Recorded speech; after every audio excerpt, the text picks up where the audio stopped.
Vogue called and I answered. Like, they literally called. There was a phone call. So let me take you through how you set a goal, achieve a goal, and really the roller coaster that takes place, because it's not just about setting a goal, setting a target, and there's just like rainbows and lollipops and unicorns that are paving the way and then you just achieve it one day. Like, it really does not happen like that. And I would say that I am an expert at setting a target, setting a goal, and actually achieving it. So I want to take you through this crazy process that has taken place to where I got a phone call from Vogue. Now, I can actually show you a little bit of the behind the scenes. I'll let this video run right now because right before Vogue called, I was already shooting the cover of my book and I didn't know what the result of the call was going to be, but I was walking you through what the preparation was like. So I'm gonna let that roll and then we're gonna be right back because I actually know the outcome and you're gonna want to stay tuned. Okay, the call is with Vogue. I'm not gonna tell you that in case the right thing happens, but if you're hearing that this call that I'm talking about is with Vogue, it means that there's a very special collaboration coming up shortly that I will be telling you more about, but it's freaking Vogue. This is the first Vogue call. First, won't be the last, I'm certain of that, but it's Vogue and the call's starting in 15 seconds, so gotta go, bye.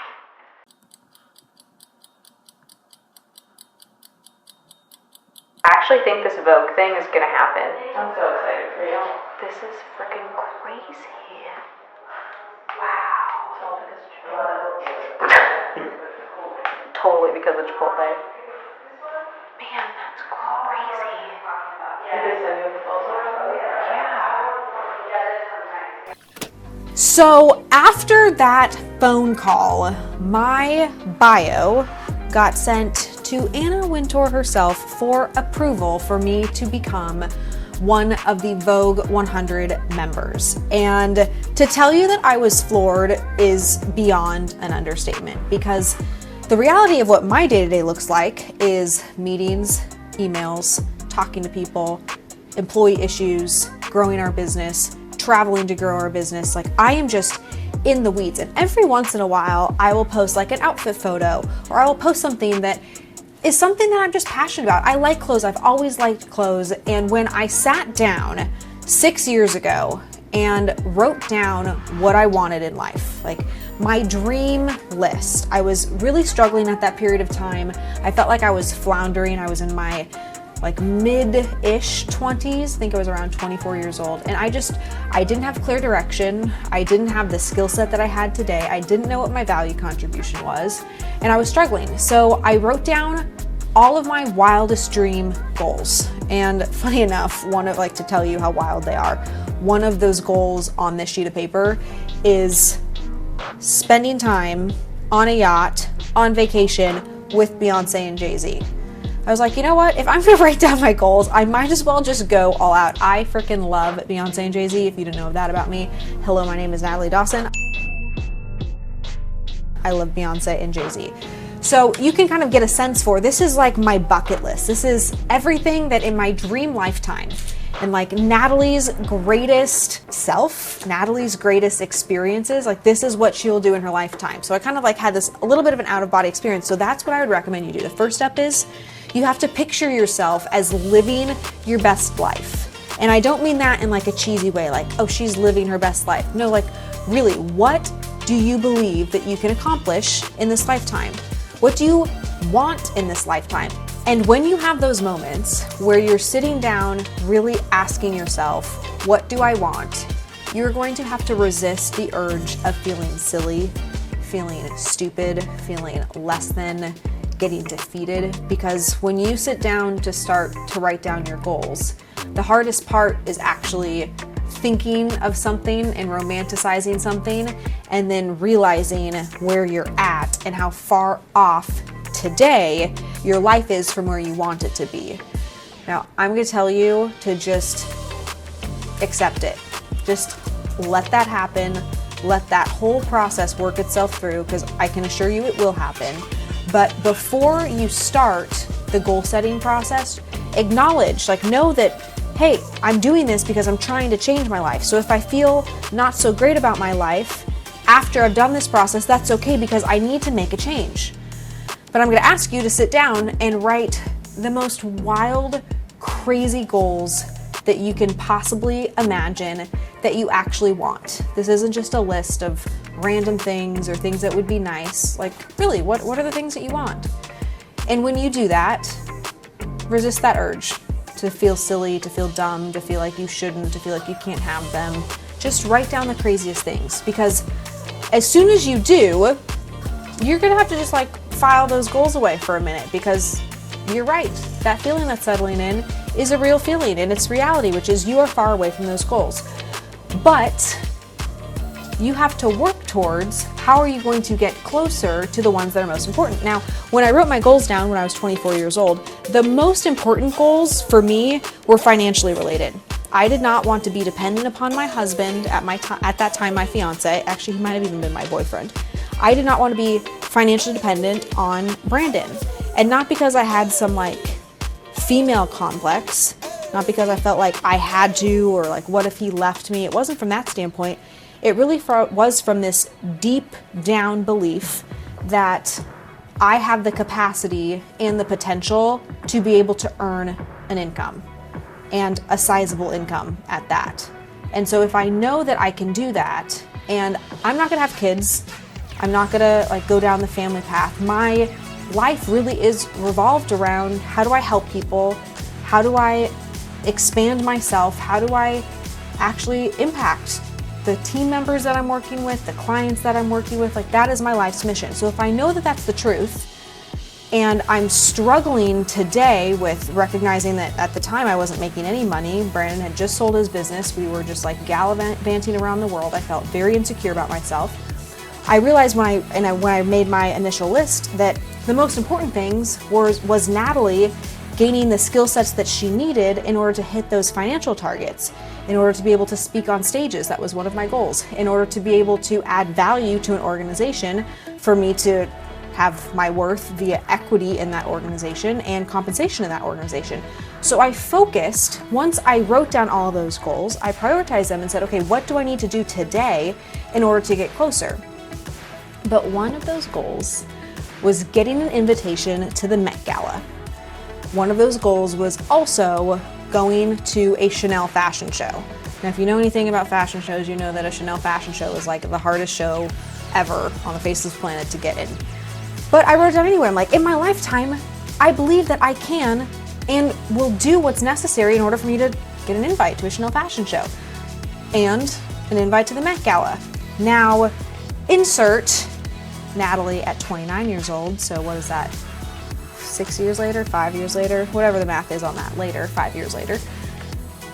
I have done nothing, like literally nothing over the last 5 years to move the target forward, or to move myself forward to the target of going to the Met Gala and going to a Chanel fashion show. Like, I have spent no time with it. I have not researched how do you even get an invite. It's just something on a list of things that I wanted and later on in my life was going to prioritize, but I kept the main thing with my financial targets and gaining those skill sets. I've done a badass job between the ages of 24 and 29 of hitting those targets. I'm so proud of myself that I prioritized the right things from that list and took massive action to get to where I'm at today. So when Vogue called, out of the freaking blue, when I received this email, I was on the treadmill. It was a Saturday morning. It was like 6 a.m. because I had an event that I was speaking at that day. I kid you not, I literally started crying. And it wasn't because of this like, oh, I can't believe Vogue is interested in me, and like it like this vain thing. It was just, even if it wasn't real, even if it was a spam email or some bot that sent me this invite, even if that was the situation, which it wasn't, there was just this overwhelming sense of like, wow, I'm on the right path. Now, in my lifetime, if I don't get invited to the Met Gala, I still will have been really happy with the path that I took. So I'm not saying the Met Gala is a shoo-in. However, I'm still like, I want to have done something that's great enough for me to be in that room. You know, like I don't want to feel silly or like undermine that. But the point is, I've worked really hard to become the person that I wanted to be, to where when that moment came where there was this opportunity, it wasn't a done deal, it wasn't a for sure thing, where there was this opportunity to have this involvement with Vogue, to do things that I don't currently do in my role. I didn't even need to have the whole thing move forward and to have the opportunity become reality in order for me to just have this overwhelming sense of gratitude, thankfulness, appreciation for all of the hard work and the focus that has gone into the last 5 years, to where I don't feel like an imposter when an email like that gets sent. I actually think to myself, wow, like I've done the right things. I made the right decisions. And so as you think about setting your goals, those one-off unicorn rare moments, you can't bet on those. Like you can't just get your hopes up that something is gonna happen and it's just magically gonna take place, and when your hopes get up, then you're upset when something doesn't happen. That's not how you actually achieve things. You set targets, you write something down that you really want, that really matters to you, and then every single day you make choices that are in alignment with getting towards that thing. And many days you're not gonna feel like you made any progress. And if I were to look at that list, I've made next to zero progress on my trip to Italy with Beyonce and Jay-Z. However, the other areas that I have made progress in were the most important areas. And now, who knows, maybe I will meet Beyonce and Jay-Z through one of these Vogue events and we're gonna end up yachting together. Like, bury me at that moment, please. But again, it's not about when you're setting the goals, like today, right now, when you open up a notebook, pull out a sheet of paper. I'm a big proponent of literally using a pen and a piece of paper and writing something down. When you do that, you're romanticizing those moments. You're romanticizing the Beyonce and Jay-Z thing or the Met Gala. But ideally those goals have something that are super like tangible and value creating and like just impactful, that those nice to have things are also part of it, but then you can really take action towards the more substantive side of your goals. And if that's creating a business for you, if that's having a net worth for you, if that's hiring a bunch of team members, if that's servicing a customer or moving forward on this idea or launching a social media platform or becoming an influencer, whatever that is, don't feel silly about it, but then identify it, make the priority list of which of those goals are the most important goals that you can actually do something today to have control over. See, in my mind back in the day, I knew that it wasn't just a matter of trying to get Vogue's attention, because even if I had somebody's attention at Vogue, I didn't have the net worth, I didn't have the skill set, I didn't have the confidence to show up to an event, to fly across the country, or the world actually, in order to like have Natalie Dawson appear. I wasn't that person, I wasn't ready yet. So I needed to go through this business model, this like other vein in order to get a different angle at Vogue. It's not like coming straight onto the opportunity. So as you're looking at your goals, as you're setting what your intentions are going into this year, but then ideally it's 10 years out, I highly encourage and suggest that you take a 10-year approach, you romanticize the hell out of your life. Like, what really do I want? What really should my life look like in 10 years from now? 10 years is like far enough out where anything can happen over 10 years. That's why I don't like 1 year or 3 year, because it feels like it's too short of a time frame. But 10 years, like, you can be an entirely different person and have an entirely different life in 10 years from now. You can do that in 1 year too, but you know, sometimes your expectations change when it's 1 year. So start with a 10-year perspective, list out the craziest of things, and then prioritize what are the things that I'm going to take action on in order to get closer to now. Taking 10 years, I'm dropping that into today. What can I take action on today? And then what can I take action on tomorrow? And what can I take action on the next day? And it's okay that some of those wild dreams take a back seat for a moment. There's no problem with that. That's not an issue.